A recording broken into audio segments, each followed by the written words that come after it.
hash. Simple to use. With your big dial just here, you just rotate it left and right, and that'll go between your different menus. And when you need to select something, you just press the middle of it, and that'll select. Down around the dial as well, you can see here you've got your back button. This will take you back to your previous screen.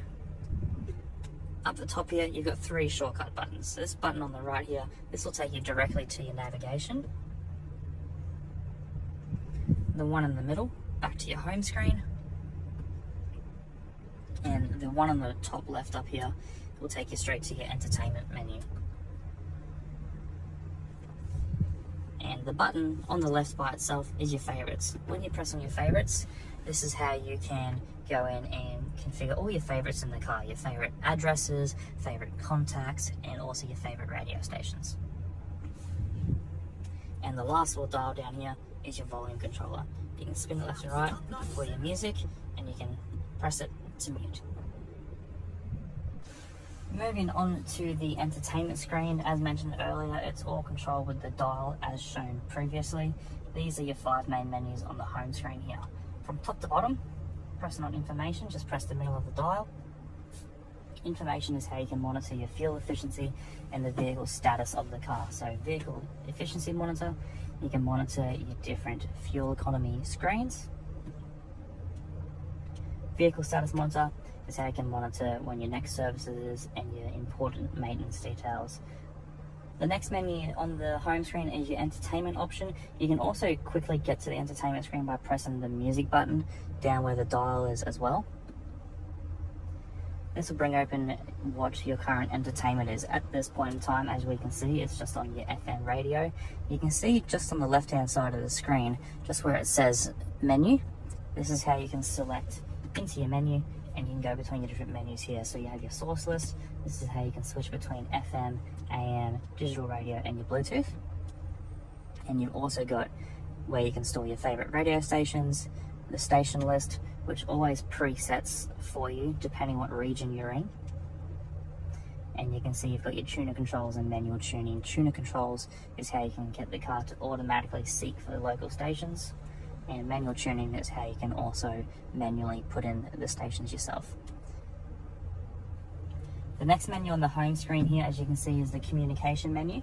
So this is how you connect up for your Bluetooth and the brand new wireless Apple CarPlay and Android Auto.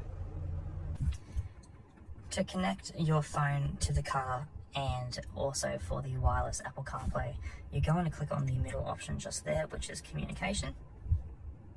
Select connect, and on the phone you go into your settings, click on Bluetooth, and then your phone should come up onto the screen just like this.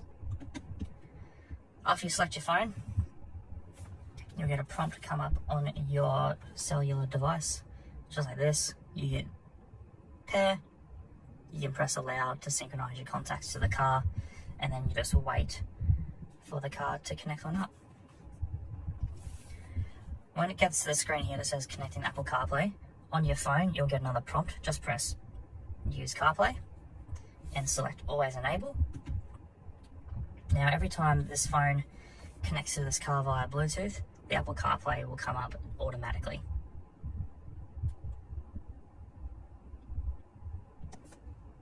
And as you can see, here it is.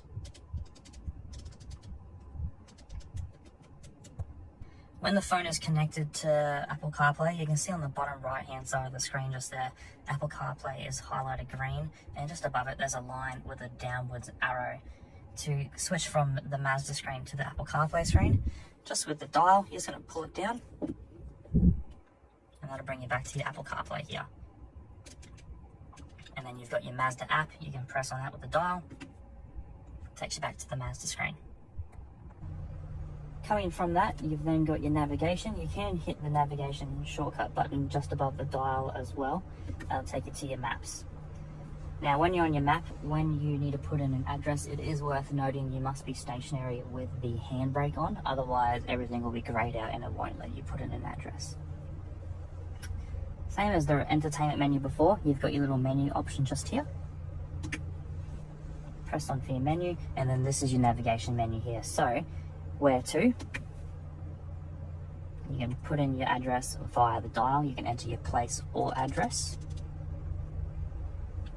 Next option, you see that it's grayed out as cancel route. That's how you can obviously cancel your route if you need to change it. Next option just there, your points of interest and your favorites. So your points of interest here, as you can see, home and work are empty. You can obviously memorize those in your own time.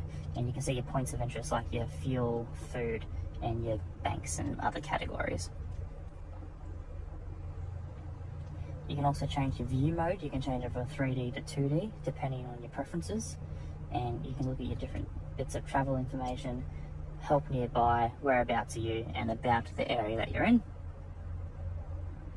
Navigation settings, this is how you can come through and customize how the screen looks and how it warns you. So you can go into your warning settings, for example, and you can choose the color on visually or audible cues for speed cameras and alert points like your school zones and your congestion on the highway.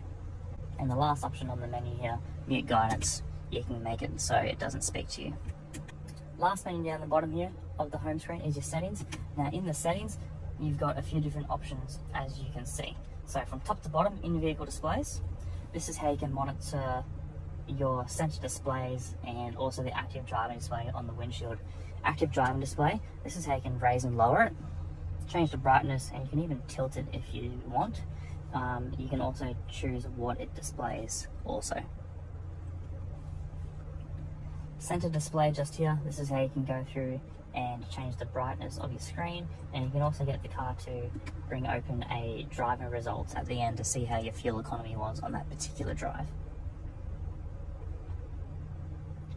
Next setting just here is your sound settings.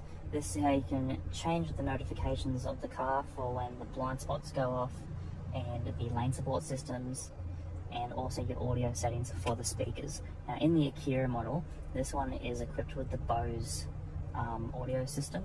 So as you can see here, you can adjust the surround sound and also the audio pilot for the car as well. Safety settings is how you can configure your safety and driver assistance features. In here, you can go through all these little subcategories here, turn on and off certain safety features, change the sensitivity of all of them, and you can go through and customize how the car behaves to your liking. Next menu here is your vehicle settings, which is how you can configure your convenience features. You can adjust the doors, different lighting modes, and your turn signals inside the doors. Just one thing to note, you can activate your keyless walkaway auto lock if you have the advanced keyless entry. This lets you walk away from the car and it will auto lock when the keys are out of proximity. Connectivity settings is how you can add and delete more devices to the Bluetooth and Apple CarPlay Android Auto systems. And your system settings is how you can configure your time, language, and other general settings. All CX-5 models are equipped with a reversing camera. However, in the Akira model, you are equipped with the 360 view monitor, as I mentioned earlier. So when you put the car into reverse, this is your 360 view monitor here, and when you turn the steering wheel, the lines do move with the steering wheel. On the normal reversing cameras, it's just a static line. When you move from reverse down to drive, the car will automatically switch it to your front camera system while keeping the 360 view monitor on the left as well. Just remember, as mentioned earlier, over on the right where your view button is, when you press this, it goes between your three different viewing modes. So you've got your normal mode, a widescreen mode, and a parallel mode. And when you're in reverse, you've got a default view and a widescreen view as well.